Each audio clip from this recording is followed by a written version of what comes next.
Hey there everyone, it's Ginger here, and I just wanted to do some tea and talking about songwriting and some of the things that I learned from taking Ryan Tedder's songwriting course, not once, not twice, but 3 times.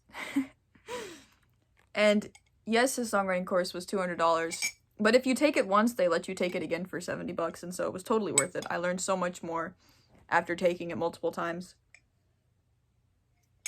And I wanted to share 3 of the tips that I learned from Ryan Tedder's course and how you can apply them to your songwriting and how I've applied them to mine.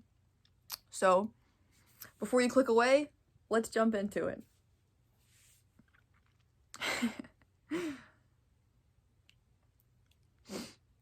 So the first tip that I learned, and this is the juiciest one that I have, so I'll give you the juiciest one first, is the current layout of songs. Now, if you're an artsy type and you want to just write songs because that's how you're feeling and you want to express yourself, then that's great. You don't have to listen to this. You can just create whatever you want.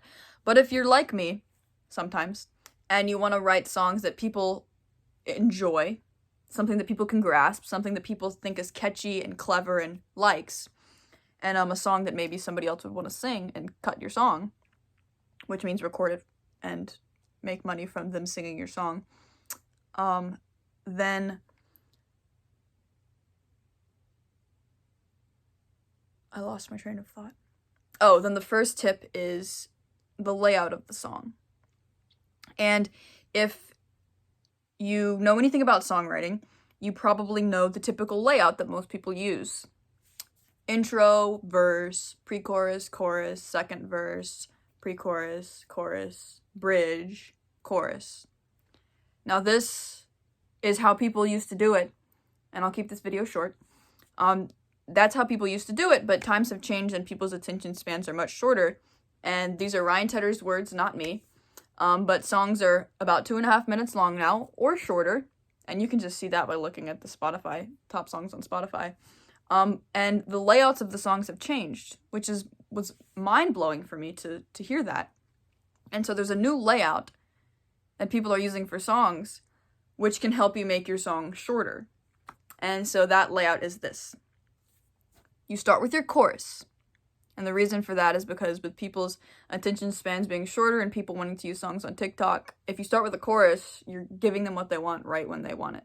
People's attention spans are like 4 seconds long now.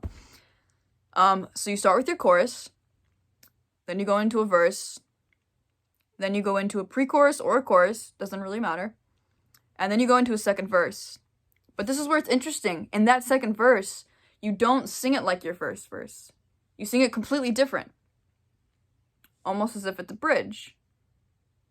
And so after that second verse / bridge, you go into your chorus again, then you go into a chorus again, and then you end the song.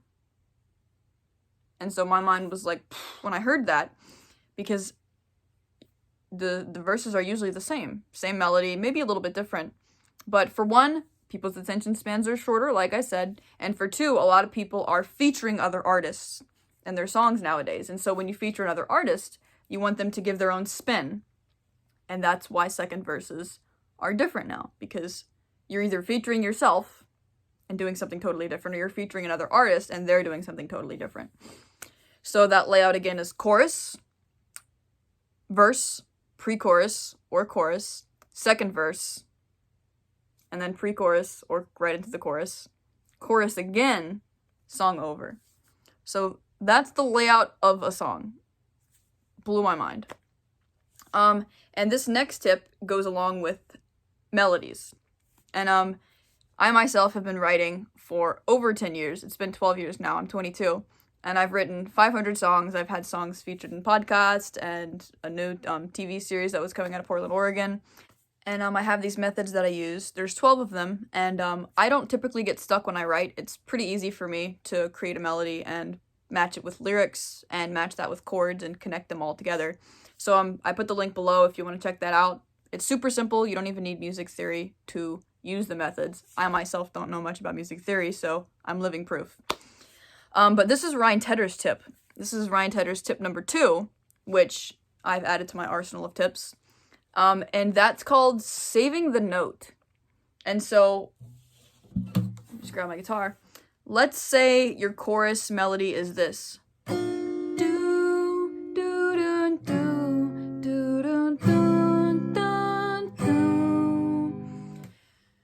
Now he calls this saving the notes, or saving the note. And so the signature note, or the highest note of that chorus is this.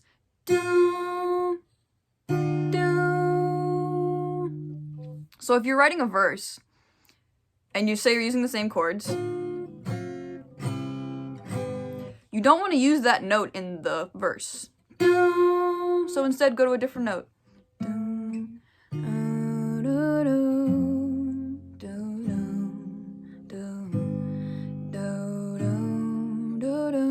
I actually like that.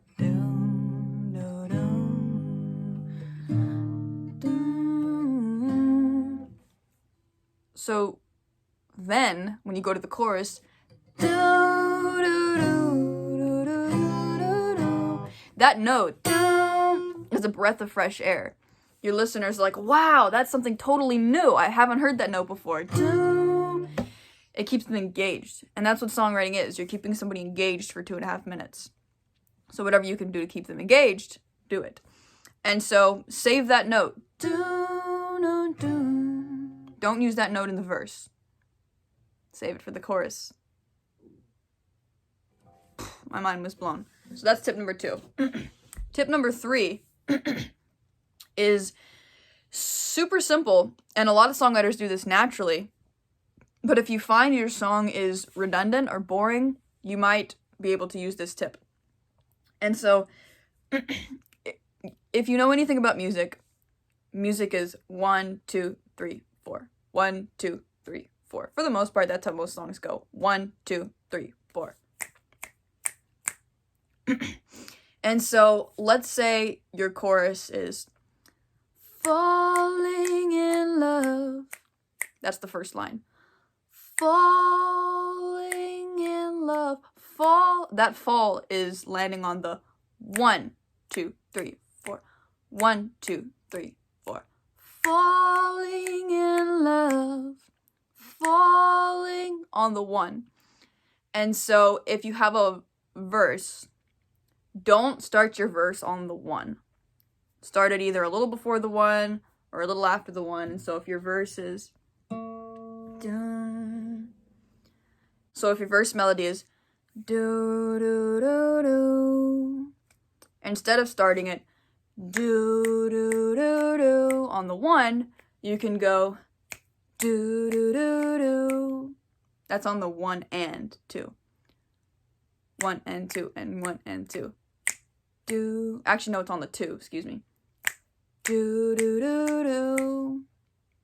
So instead of do do do do, it's do do do do. You're starting on the 2. 1, 2, 3, 4. So it's kind of hard to explain, but basically, to disregard music theory, you're just starting your melody and your lines at different spots to keep, like I said, to keep the listener engaged. And so that's a tip from Ryan Tedder. It's a great way to just simply keep your song interesting throughout the duration of the song, you know, the 2.5 minutes or whatever, however long your song is. So those are 3 tips that I found super simple, yet super helpful for writing. It's helped my writing. Even after writing for 12 years, I've improved from taking Ryan Tedder's course. So if you took Ryan Tedder's course, I know a lot of people did, comment below. I'd like to see if anybody else watching this has taken it. And also, if you have a tip that you'd like to share it. And like I said, if you're interested or if you struggle with connecting your lyrics to your melody and then connecting that to your chords, then I have my 12 methods to melody mastery linked below. And click it and you can check them out. And yeah, happy writing.